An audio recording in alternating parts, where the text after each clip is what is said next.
How's everybody doing? I know it's been a while since I posted a video, and I've been having a few personal problems, and hopefully you'll forgive me. I'm going to try and make up for it over the next few days by posting a lot more videos. Today we're going to talk about something interesting, at least to me. We're going to talk about MilkshakeGate. Hi, my name's Eagle. I'm the publisher at No Earth Comics, and this is my own personal opinions. This has nothing to do with No Earth Comics. I'd like to discuss something that doesn't get brought up in these types of discussions very often. If you're not aware of it, one of the editors over at Marvel Comics posted a picture of her and some of her friends from Marvel Comics, all 6 of them female, drinking milkshakes and hashtagging for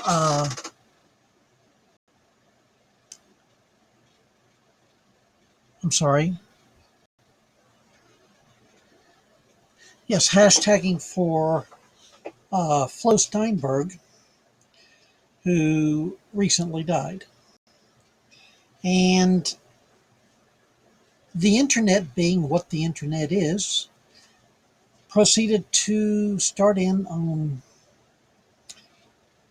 what can only politely be referred to as rude comments concerning the 7 women in the picture.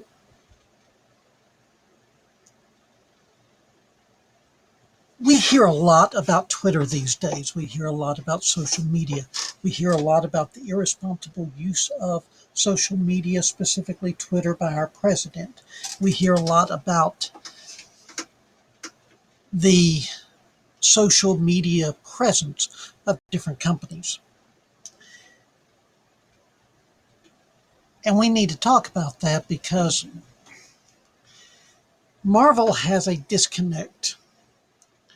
Marvel assumes that people like Miss Santos, who are posting on social media, are speaking for themselves. They're not. Their posts are being taken as speaking for the company. When Marvel creators start speaking about politics, their posts are being taken as speaking for the company. When various Marvel editors and staff members speak out against their fans, that's being taken as the company speaking out against its fans. Now, in the fans' defense, Marvel has actually come out and spoken out against their fans. But we're dealing with the modern day. Pardon me for reminding you this, but it's hashtag current year. And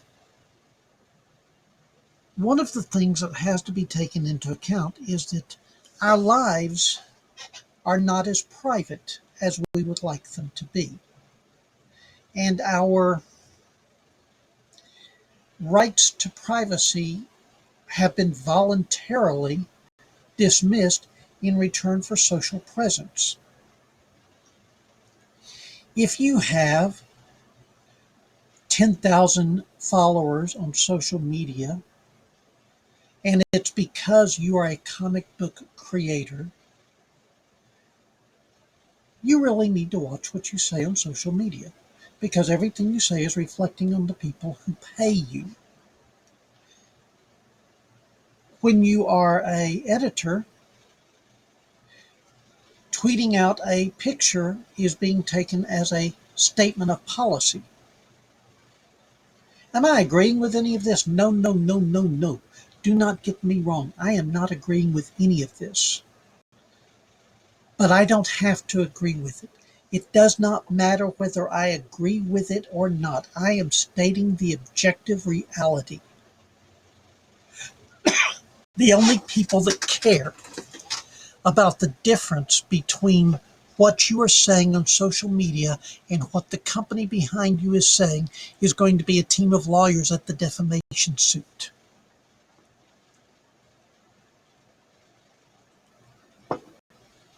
So,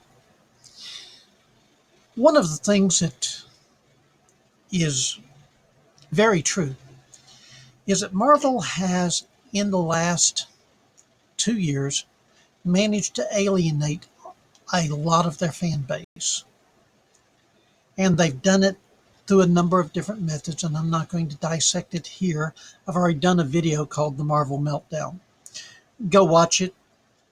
I answer all your questions over there. But what needs to be kept in mind is that we are sometimes jumping to conclusions about something that is not an accurate representation.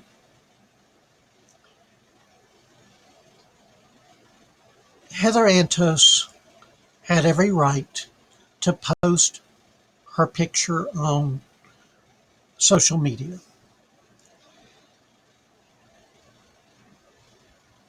The fans had every right to respond to it by calling it a gaggle of SJWs.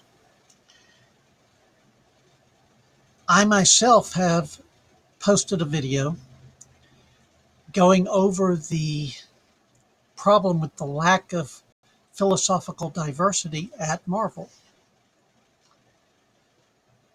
So, is it surprising that 7 women go out to get a milkshake and they look somewhat homogenous? No. And I'm not talking homogenous in their gender. I'm not talking about homogenous in their ethnicity. I am talking about homogenous in their outlook on life. So, both sides have a right to say what they've been saying. The thing is, when you break it down into that and you start realizing, yes, both sides have a right to say what they have to say, that's when you start realizing that just because you have a right to say something doesn't mean that you should. I tend to be very blunt in my videos, but I always do my videos with the knowledge that it doesn't matter how many times I tell you, these opinions are my own and they do not reflect the opinions of No Earth Comics. Yes, they do. I can tell you that till I'm blue in the face, but the fact is, I'm the publisher, I'm the line editor. I have written all 3 of the books that are currently in print. And when we do our next round of books, I will be responsible for the writing on almost a quarter of them. I am, to a certain degree, the voice of the company. And we're a small company, and I recognize that that's a responsibility. You go on my Facebook, my personal Facebook, and you're not going to find anything there that I'm not willing to stand behind. If you go on my personal Twitter, I don't have a personal Twitter.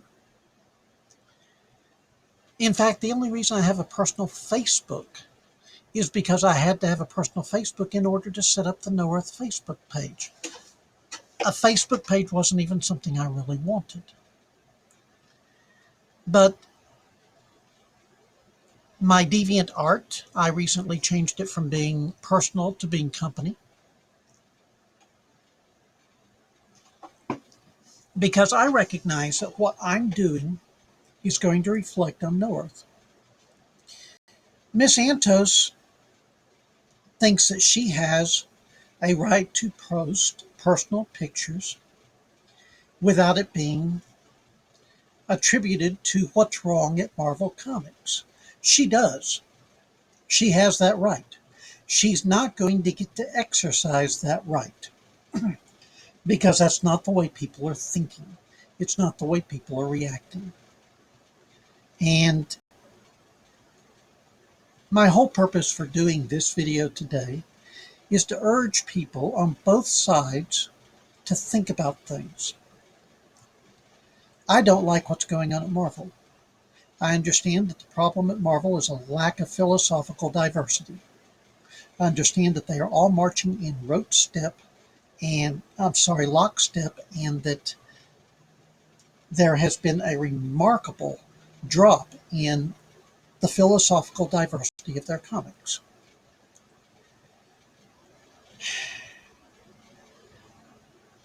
But Miss Santos has the right to post a personal picture. I'm not going to look at a personal picture that she posted on her channel and think of it as an indication of what's wrong at Marvel Comics. And that's the crux of this. That's the problem that I have with this situation. Is she posted something that was innocuous. She posted something that showed the solidarity for a former publisher at Marvel, and it deserved to be treated with more respect than it was treated with.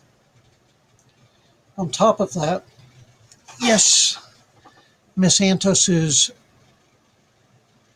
response was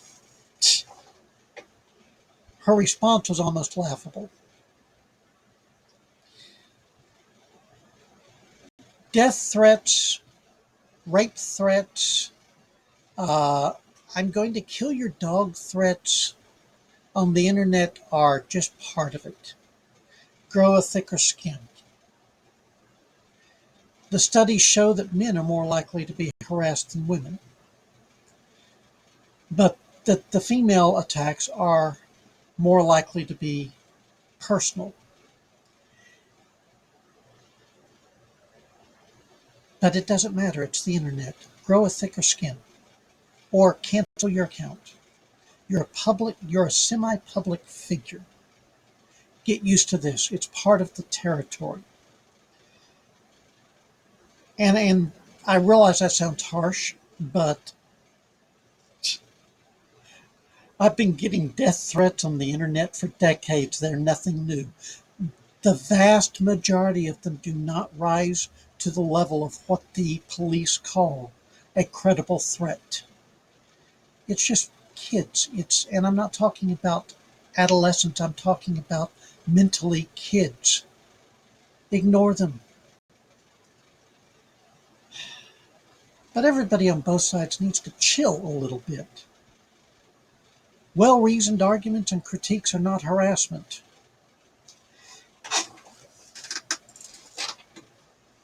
Videos attacking somebody for a personal picture are not harassment either. That doesn't mean they're in good taste.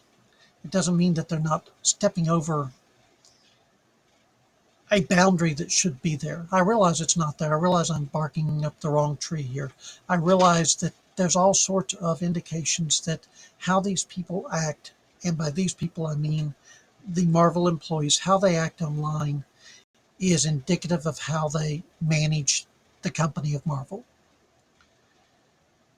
And there's just been a huge number of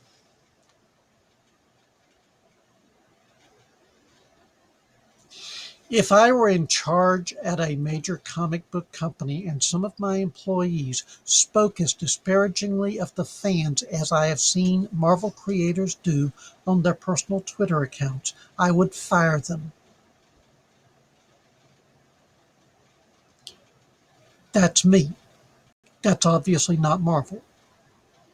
I would fire them because they were reflecting badly on the company. I don't care what they talk about that doesn't involve the company, but once they start talking about the company, they have stepped over the line into speaking for the company. So that's about all I have to say on this. I'm going to be making some more videos in the next couple of days because I need to catch up. But I just wanted to get this one out there because right now MilkshakeGate is trending and I don't like the way it's being done. So that's my thoughts on the matter. Thank you very much for listening. We're going to talk again.